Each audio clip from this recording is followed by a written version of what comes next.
They see my disability, I see my ability. They call me disabled, I call myself differently abled. There are some incidents that happen in your life. Those incidents break you, deform you, but they mold you into the best version of you. And the same thing happened to me. I was 18 years old when I got married. My father wanted me to get married. And all I said was, if that makes you happy, I'll say yes. And of course, it was never a happy marriage. Just about after 2 years of getting married, I met a car accident. Somehow my husband fell asleep and the car fell in the ditch. He managed to jump out, saved himself. I'm happy for him. But I stayed inside the car and I sustained a lot of injuries. The list is a bit long, don't get scared. The wrist was fractured. Shoulder bone and collarbone were fractured. My whole rib cage got fractured. And because of the rib cage injury, lungs and liver were badly injured. I couldn't breathe. I lost urinary bowel control. That's why I have to wear the bag wherever I go. 3 vertebrae of my backbone were completely crushed, and I got paralyzed for the rest of my life.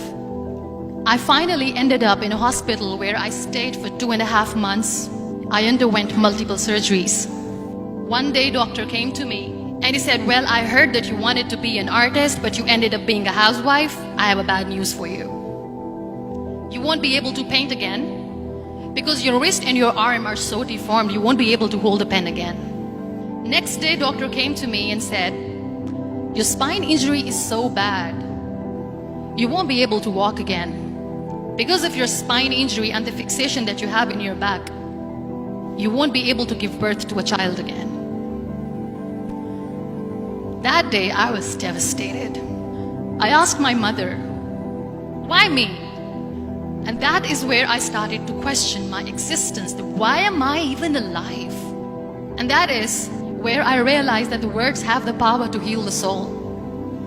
My mother said to me, this too shall pass. God has a greater plan for you. I don't know what it is, but He surely has. And in all that distress and grief, somehow or the other, those words were so magical that they kept me going. One day I asked my brothers, I know I have a deformed hand, but I'm tired of looking at these white walls in the hospital and wearing these white scrubs. I'm getting tired of this. I want to add more colors to my life. I want to do something. Bring me some colors, bring me some small canvas. I want to paint. So the very first painting I made was on my deathbed, where I painted for the very first time. It was not just an art piece or just my passion. It was my therapy. And then I was discharged and I went back home. And I went back home and I realized that I have developed a lot of pressure ulcers on my back and on my hip bone. I was unable to sit. There were a lot of infections in my body, a lot of allergies. So doctors wanted me to lie down on the bed straight for not 6 months, for not 1 year, for 2 years. I was bedridden, confined in that one room, looking outside the window, listening to the birds chirping and thinking maybe there will be a time when we'll be going out with the family and enjoying the nature. That was the time where I realized how lucky people are. That is the time where I realized that the day I'm going to sit, I'm going to share this pain with everyone to make them realize how blessed they are, and they don't even consider them lucky. That day I decided that I'm going to fight my fears. We all have fears. Fear of unknown, fear of losing people, fear of losing health, money. We want to excel in career, we want to become famous, we want to get money. We are scared all the time. So I wrote down one by one all those fears. And I decided that I'm going to overcome these fears one at a time. You know what was my biggest fear? Divorce. I was trying to cling on to this person who didn't want me anymore, but I said no. I have to make it work. But the day I decided that this is nothing but my fear, I liberated myself by setting him free. And I made myself emotionally so strong that the day I got the news that he's getting married, I sent him a text that I'm so happy for you and I wish you all the best. And he knows that I pray for him today. Number 2 was, I won't be able to be a mother again. And that was quite devastating for me. But then I realized there are so many children in the world, all they want is acceptance. So there is no point of crying, just go and adopt one. And that's what I did. People think that they will not be accepted by the people because we, in the world of perfect people, are imperfects. So I decided that instead of starting an NGO for disability awareness, which I know will not help anyone, I started to appear more in public. I started to paint.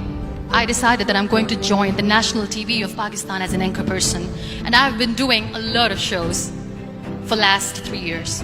I became the National Goodwill Ambassador for UN Women Pakistan, and now I speak for the rights of women, children. We talk about inclusion, diversity, gender equality, which is a must. Every time I go in public, I always smile.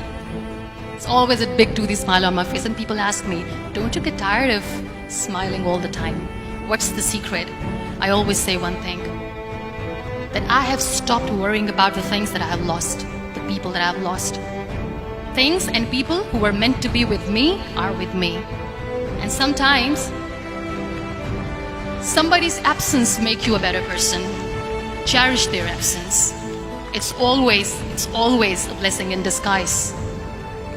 Live your life fully. Accept yourself the way you are. Be kind to yourself. Be kind to yourself. I'll repeat, be kind to yourself, and only then you can be kind to others. Love yourself and spread that love. Life will be hard. There will be turmoils, there will be trials, but that will only make you stronger. So when you accept yourself the way you are, the world recognizes you. It all starts from within.